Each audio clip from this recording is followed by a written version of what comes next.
Hey folks, Ira here. I hope your Friday has been fantastic so far. Thanks for tuning in for a special presentation from the third planet, where today we will discuss some earthquake activity. However, our primary attention will be on something a little different. First of all, today is April the 1st, 2016. As you all are aware, today is known as April Fool's Day. But did you know that it is also known as International Fun at Work, International Tatting, and National Walk to Work Day? Yeah, me neither. What exactly is tatting anyways? I'll have to Google it. Let's begin things off by covering an interesting discovery literally in my backyard. In February 2015, a 2.1 earthquake hit the Smoky Mountains. This rose concerns among geologists as earthquakes in this area are extremely rare. In fact, only 3 earthquakes are on record within the national park boundaries. The first earthquake occurred in 1979, the following struck in 2011, and then in 2015. As you all know, unusual earthquake patterns can indicate, wait for it, the presence of volcanic activity. So the National Park Service assembled a team of researchers to investigate. To search for a possible volcano, scientists installed a number of seismometer stations around the park and used planes with airborne radar to scan the mountains.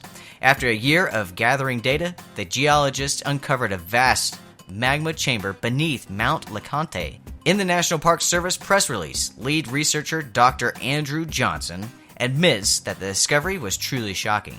He stated, "I was dumbfounded. Of course, we knew this was a possibility, that's why we were doing all the research in the first place, but to find a massive reservoir full of magma right under our noses, it just boggles the mind." At 6,593 feet tall, Mount LeConte is the highest peak in the state of Tennessee, but it is relatively short by volcano standards. However, there are a number of volcanoes at comparable size, including Mount Findale in Ethiopia, Bardarbunga in Iceland, and Kongar in Russia. As mentioned above, Mount LeConte is an active volcano. Since its discovery is so recent, scientists are still working to determine what risks the volcano poses to the area. The United States Geological Survey uses a color-coded volcano alert system to characterize the likelihood of an eruptive activity. We have green, which indicates that the volcano is in its normal dormant state. Yellow, the volcano is exhibiting signs of elevated unrest above known background levels. Orange, the volcano is exhibiting heightened unrest with increased likelihood of eruption. And finally, red, eruption is forecast to be imminent with significant emissions of ash into the atmosphere. Although there is not a complete consensus, most geological experts who have been consulted believe that Mount LeConte is best classified as green. Nevertheless, the volcano is being closely monitored for any change in activity. When asked about the chances of an eruption, Dr. Johnson had this to say, "To be frank, Mount LeConte is a ticking time bomb. The volcano is going to erupt eventually, it's just a matter of when. It could go off next week, 5 years from now, or even 300 years from now. The only thing we can do is remain vigilant and take the necessary precautions." Just as the time frame for Mount LeConte's eruption remains unknown, the severity of the potential eruption is also contested. There is a good chance an eruption from Mount LeConte would be relatively minor. The similarly sized volcano Bardarbunga in Iceland erupted from August 2014 through February 2015, which resulted in some air pollution but little lasting damage. However, the size of a volcano is not always a reliable indicator of its eruptive impact. For instance, Mount Vesuvius was only 4,203 feet tall. Despite being nearly 2,400 feet shorter than Mount LeConte, this famous volcano unleashed a torrent of molten rock, fumes, and ash that released more thermal energy than a nuclear bomb and completely decimated Pompeii in 79 AD. If Mount LeConte were to erupt, its blast radius would encompass Gatlinburg, Pigeon Forge, and even much of Sevierville. There is growing scientific evidence that LeConte had its most recent burst of activity about 12,000 years ago. In light of recent findings, a legend referring to a Great Fire Mountain that exists in the Cherokee oral tradition is being given renewed attention. The Great Smoky Mountains are one of the country's major tourist destinations, so it is vital for the local economy that the newly discovered volcano does not disrupt everyday life. In order to ensure the safety of vacationers and locals alike, the National Park Service has suggested the implementation of the following procedures in the cities surrounding Mount LeConte.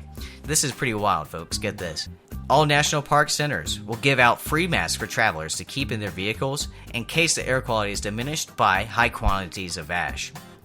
Before every dinner show or any other type of performance in the area, there will be 20 minutes of standardized volcano safety instructions. Topics covered will include how to identify the smell of sulfur, what to do if you see lava, and the best places to hide in case of an eruption. The Gatlinburg Space Needle will be outfitted with a series of megaphones that will announce the color-coded volcano alert level each morning. In the event of a code red, the entire tower will light up with red lights and emergency flares will shoot from the tower. Clothing stores and sports outfitters will be encouraged to stock a complete selection of heavy coats, hats, gloves throughout the year in case an eruption from Mount LeConte blocks out the sun, causing a volcanic winter. Is that not incredibly wild? I mean, that is really, really insane. Anyways, guys, I would love to get your take on this. Please post below and let me know your thoughts. If you enjoyed the video, make certain to like and subscribe. Share if you feel inclined. Also, if you enjoy the social media thing, you can link to us via the standard allotted social sites in the description. Oh, and by the way, for more information about the volcano, do not check back here. In fact, it is important that you forget everything that I have mentioned. You see, this entire story is complete baloney. This has been an April Fool's Day joke, care of our pals at visitmysmokies.com and the Great Smoky Mountains National Park page. I hope that this finds you well, and I hope you aren't too frustrated with this joke. My brother sent me this story last night, and at first I was so excited.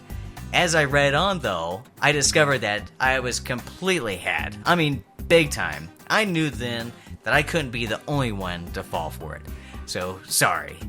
Make certain to stay tuned for today's earthquake report, where we discuss the 6.1 that struck Japan this morning and events from around the globe. Make certain to comment below and tell us if we had you going. A special shout out goes to Jason Fishman, the author of the article of this fantastic April Fool's Day joke. Talk to you guys soon. Hoorah!